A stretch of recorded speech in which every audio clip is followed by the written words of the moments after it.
উঠলে সুবিধা হবে, দেখতে পাবে তাহলে তোমরা ভালো করে। এক সাইডে না দু সাইডে, দেখো দু সাইডে পড়ো, তারপর এক সাইডে শাড়ি পরে দু সাইডে কেমন করে উঠবো? এক সাইডে মনে হয় শোল্ডার ক্যারি চ্যালেঞ্জ তো তোমার তো কাঁধের দু সাইডে পা দিয়ে উঠতে হবে। লোক হাসবে শাড়ি পরে। ঠিক আছে, না শাড়িটা একটু তুলে নাও, তুলে নিয়েছো? হ্যাঁ, তাহলে তোমাদের ঠিক আছে তপতি মোটামুটি উঠে গেল আমার কাঁধে। তো আমি এখন বসে আছি, পাগল পাগল বলবে এটা শাড়ি পরে।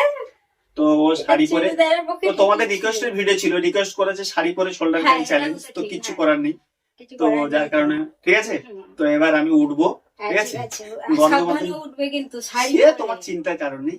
গন্ধমাদন পর্বতকে মাথায় তুলে মানে কাঁধে তুলে নিয়েছি, ঠিক আছে। আমি হচ্ছে সেই হনুমান বজরংবলী জয় শ্রী রাম বলে তুলে নেবো, ঠিক আছে।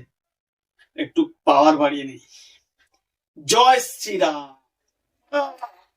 মাথা কেটে যাচ্ছে, মাথা কেটে যাচ্ছে, ঠিক আছে। তো আমি এখন অনেক কষ্ট করে দাদা পুরোটা তুলে নিয়েছে, আমিও হাত ছেড়ে দিয়েছি। আজকে অতটা ভয় লাগছে না, যেমন আগের দিনটা বেশি ভয় লাগছিল, আজকে অতটা ভয় লাগছে না। তো সবাই দেখে এটা পাগল পাগল বলবে যে শাড়ি পরে কেউ কাঁধে ওঠে। তো অনেক কষ্ট করে মানে লক্ষণকে বাঁচানোর জন্য গন্ধমাদন পর্বত থেকে বিশল্যকরণী গাছ সংগ্রহ করে আমি মানে সংগ্রহ করতে পারলাম না, তাই গন্ধমাদন পর্বতটাকে কাঁধে তুলে নিলাম, ঠিক আছে। এবার ঠিক আছে, সেই গন্ধমাদন পর্বতটাকে এবার নিয়ে যাচ্ছি।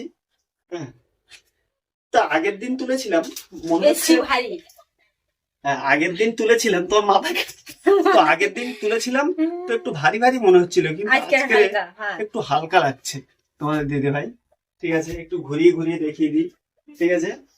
দেখো তোমরা বলেছিলে শাড়ি পরে, তো শাড়ি পরে চ্যালেঞ্জটা মোটামুটি করে নিলাম। তো ঠিক আছে, আর এক সাইড করে উঠতে হবে, তো নাও।